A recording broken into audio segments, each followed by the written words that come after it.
Hi again. I'm really sorry my phone rang in the middle of filming and so it just created a nightmare with the video. Anyhow, all I did was add some dimensional adhesive and then stick that top tier onto the one that has the two tiers, and I'm just gently rolling the tree, the base of the little tree boughs up so that they look like they're dimensional.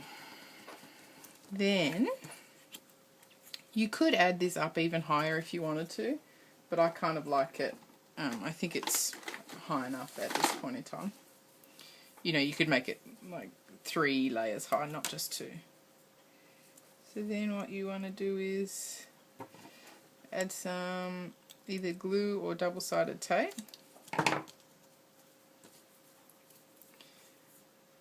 To the back of your tree. And you'll notice I'm not going all the very way down because this bit will be lifted up off the card front, so the glue won't, you know, the glue on the back of the tape won't be touching anything, so there's no point going all the way down to the bottom and being really fussy about it. And you want a tiny little bit on the back of your tree trunk.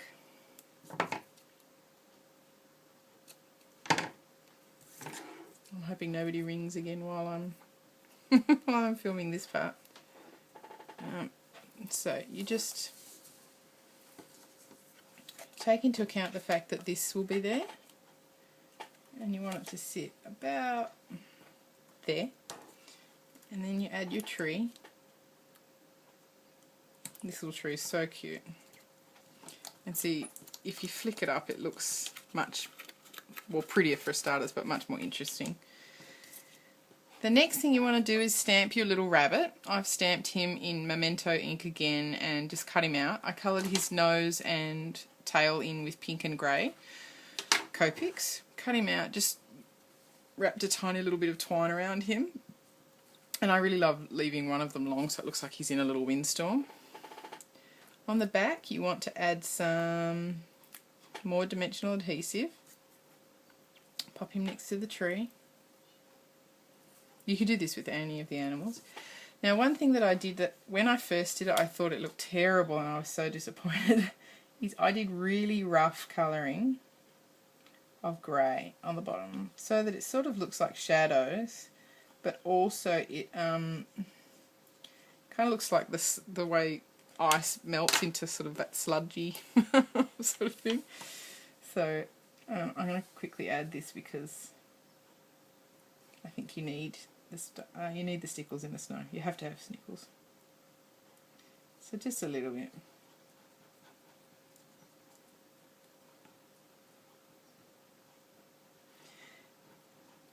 Now for the tree, what I did actually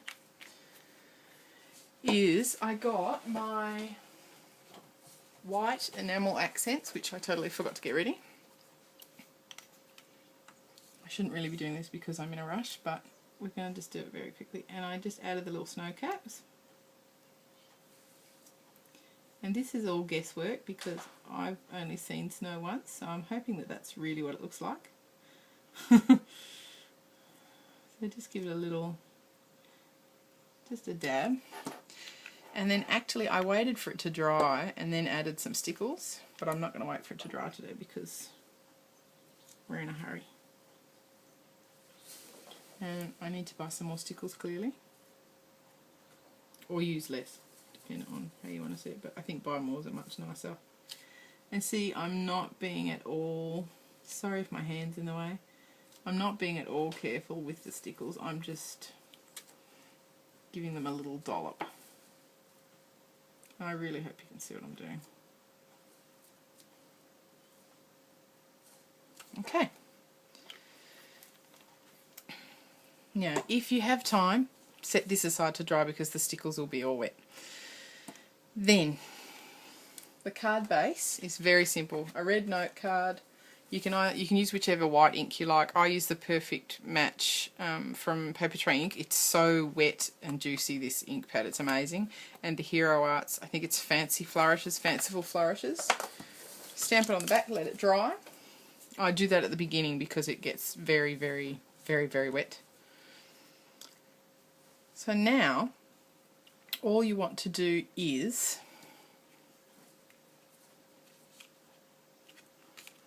because this is where I have to be really super careful.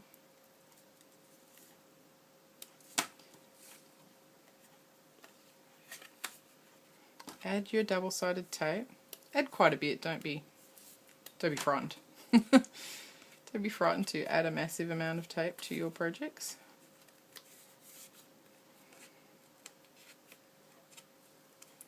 Fight with the double-sided tape for several minutes before it comes off. That's a prerequisite, of course.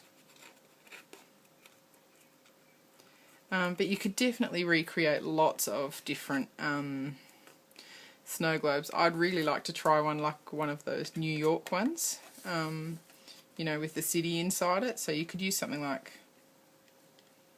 a cityscape type stamp, or even if you made it yourself. So that's our background. Then you want to add one more layer, which is your other snow globe base. And you want that to sit nice and high too. That one's not as important, but it's important. Now, on the back of this one, the one that's got the acetate, you want to add as much dimensional adhesive as you physically can fit, because this is what's going to hold the snow globe up off the edge like this. Up off the base, I mean, sorry, not the edge. I'm full of typos and wordos, saying the wrong words today. So then all you want to do is line it up very carefully. I've put that a little bit too low, so I'm just going to cut the edge off. Okay, so you're going to see my terrible hair. Now the only part of the snow globe that's going to be adhered is this base, so push it down and then let it go. Now, like I said, normally you would have let all of that stickles, you know, dry before putting it on, but because we can't today, we're just going to have to run with it. The final touch, add your sentiment. Ooh! Add your sentiment terribly. Preferably nicely, and do it right the first time. And that's it. And all I did then was round the corners with my trusty corner chomper. If you wanted to do some more white ink around the edge, you could do that too. But that's it. I hope that makes more sense. Oh, and the final thing that I did actually, sorry, I ran my stickles right around the edge of this just to give it that extra little bit of sparkle. So you can see here there's a tiny bit of the stickles there. But that's it. So I really hope you enjoyed the video. I hope that makes a bit more sense. And I hope that you'll give it a try. And please feel free to leave a comment in the blog post or in the YouTube comment section. And leave a link if you do make something similar or inspired by this. I'd really love to see it. It would really make my day. Alright, well, have a great day and Merry Christmas. Bye.